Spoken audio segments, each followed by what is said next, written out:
Hello friends, দেব coaching সেন্টারে সবাইকে স্বাগত। আজ তোমাদের দশম শ্রেণীর সমরেন্দ্রনাথ মোদকের লেখা তৃতীয় অধ্যায় বায়ুমণ্ডল চ্যাপ্টার থেকে বড় প্রশ্ন তুলে আলোচনা করব। দেখো, আজকের প্রশ্ন 1 নম্বর, সমুদ্র তরঙ্গ ও সমুদ্র স্রোতের মধ্যে পার্থক্য কী?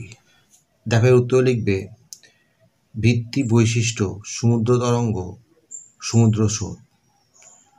ডিভাইড করবে 1 নম্বরে প্রকৃতি, এটি সমুদ্র জলপৃষ্ঠে ছন্দবদ্ধ ওপর নিচ আলোড়ন সমুদ্র তরঙ্গের ক্ষেত্রে লিখবে।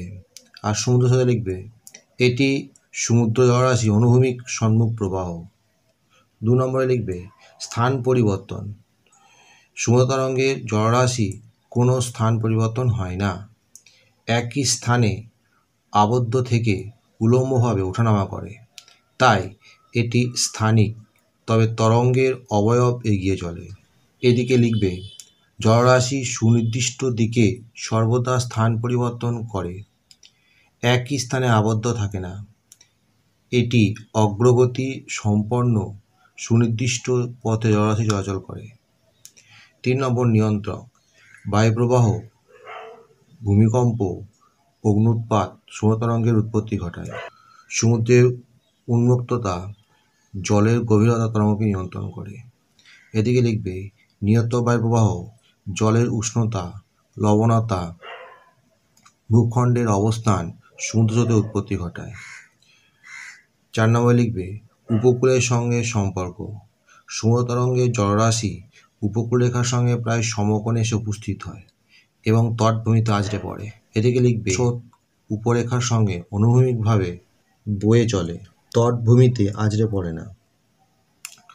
5 কার্য বলে লিখবে সামুদ্রিক ক্ষয় ও সঞ্চয় কাজে তরঙ্গের গুরুত্ব সর্বাধিক। এদিকে লিখবে সামুদ্রিক বহন কাজে সমুদ্র স্রোতের গুরুত্ব সর্বাধিক। 6 নম্বর প্রভাব, এটি উপকূলীয় জলবায়ুকে কোনোভাবে প্রভাবিত করে না, এটি উপকূলীয় জলবায়ুকে দারুণভাবে নিয়ন্ত্রণ করে। 2 নম্বর প্রশ্ন দেখো, সমুদ্র জলের মগ্নচড়া সৃষ্টি হয় কেন?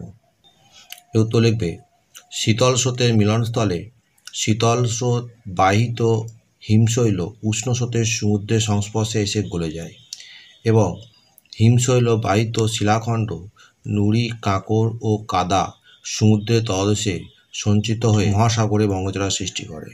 উদাহরণ হিসেবে বলা যায় সুমেরু বৃত্ত থেকে আগত হিমশীতল ল্যাব্রাডর স্রোতের সঙ্গে আসা হিমশৈলগুলির মধ্যে ছোট বড় শিলাখণ্ড, নুড়ি, কাঁকড় ও কাদা মিশ্র থাকে। নিউ ফাউন্ডল্যান্ডের কাছে শীতল ল্যাব্রাডর স্রোতের সঙ্গে উষ্ণ উপসাগরীয় স্রোতের মিলনস্থলে এই স্রোতের সঙ্গে ভেসে আসা হিমশৈলগুলি গলে যায়।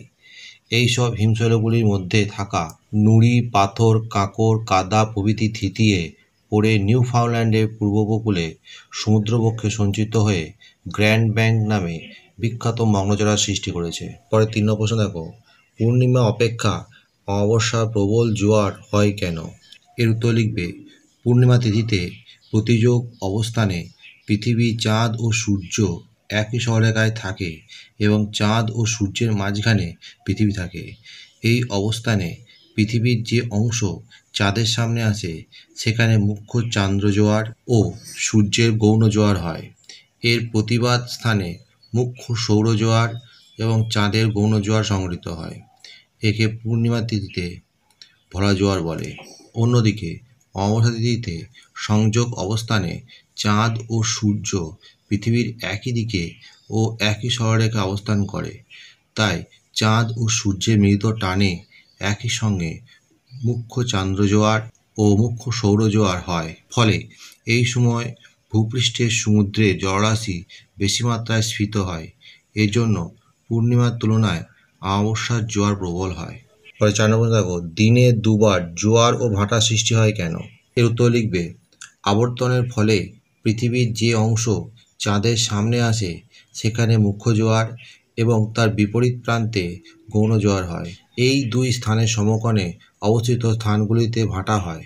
পৃথিবীর একবার আবর্তনের মধ্যে অর্থাৎ 24 ঘন্টার পৃথিবীর প্রতি স্থান একবার করে চাঁদের সামনে আসে, ফলে এই স্থানে মুখ্য জোয়ার এবং তার প্রতিবাদ স্থানে গৌণ জোয়ার হয়। এদিকে পৃথিবীর আবর্তন গতির ফলে যে স্থানে যখন মুখ্য জোয়ার হয় তার 12 ঘন্টা 26 মিনিট পর ওই স্থানে মুখ্য জোয়ারের স্থানের বিপরীত বা প্রতিবাদ স্থানটি চাঁদের ঠিক সামনে আসে এবং চাঁদের আকর্ষণে মুখ্য জোয়ার হয়।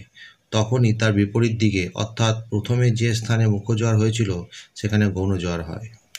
অতএব পৃথিবী একবার আবর্তনকালে পৃথিবীর প্রত্যেক স্থান একবার চাঁদের সম্মুখীন হয় বলে ভূপৃষ্ঠের জলভাগে প্রত্যেক স্থানে দিনে দুবার জোয়ার অর্থাৎ একবার মুখ্য জোয়ার ও একবার গৌণ জোয়ার হয় এবং দুবার ভাটা হয়। বন্ধুরা, এখানেই শেষ করছি। পরবর্তী ভিডিওতে আবার দেখা হবে। ভিডিওটি ভালো লাগলে অবশ্যই লাইক, কমেন্ট, শেয়ার করবে।